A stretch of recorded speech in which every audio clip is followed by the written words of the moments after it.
Feind operiert jetzt am nördlichen Stadtrand zwischen Frohnau und Pankow. Und im Osten ist der Feind bis zur Linie Lichtenberg-Marsdorf-Karl. Es ist dem Feind gelungen, die Front in breiter Formation zu durchbrechen. Im Süden hat der Gegner Zossen genommen und stößt auf Stahnsdorf vor. Der Feind operiert jetzt am nördlichen Stadtrand zwischen Frohnau und Pankow. Und im Osten ist der Feind bis zur Linie Lichtenberg-Marsdorf-Karlshorst gelangt. Mit dem Angriff Steiners wird das alles in Ordnung kommen. Mein Führer, Steiner konnte nicht genügend Kräfte für einen Angriff massieren. Der Angriff Steiner ist nicht erfolgt.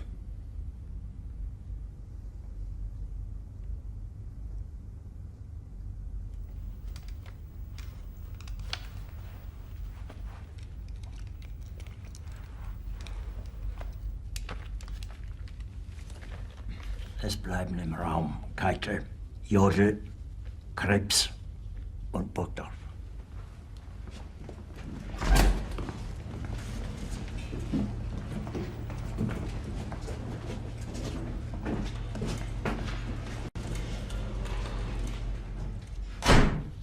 Das war ein Befehl! Der Angriff Steiners war ein Befehl! Wer sind Sie, dass Sie es wagen, sich meinen Befehl zu widersetzen? So weit ist es also gekommen. Das Militär hat mich belogen! Jeder hat mich belogen, sogar die SS! Die gesamte Generalität ist nichts weiter als ein Haufen niederträchtiger, treuloser Feiglinge! Mein Führer, ich kann nicht zulassen, dass die Soldaten, die für Sie verbringen... Nicht als Feiglinge! Verreiter, Versager! Mein Führer, was Sie da sagen, ist ungeheuerlich! Die Generalität ist das Geschmeiß des deutschen Volkes! Sie ist ohne Ehre! Sie nennen sich Generale, weil Sie Jahre auf Militärakademien zugebracht haben, nur um zu lernen, wie man Messer und Gabel hält! Jahrelang hat das Militär meine Aktionen nur behindert! Es hat mir jeden nur ersichtlichen Widerstand in den Weg gelegt!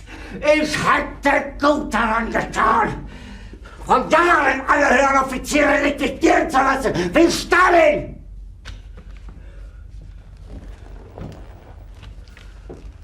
Ich war nie auf einer Akademie.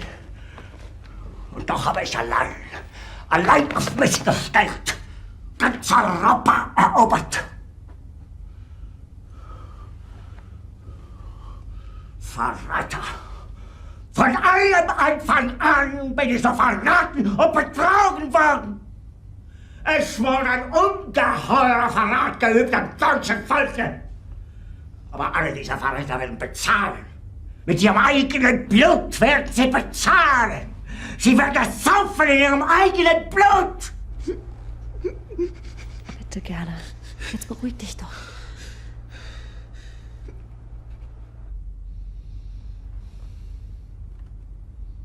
Meine Befehle sind in den Wind gesprochen. Es ist unmöglich, unter diesen Umständen zu führen. Es ist aus.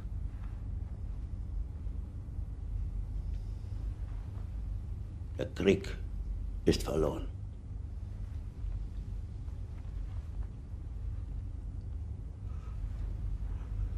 Aber wenn Sie, meine Herren, glauben, dass ich deswegen Berlin verlasse, irren Sie sich gewaltig. Eher jage ich mir eine Kugel durch den Kopf.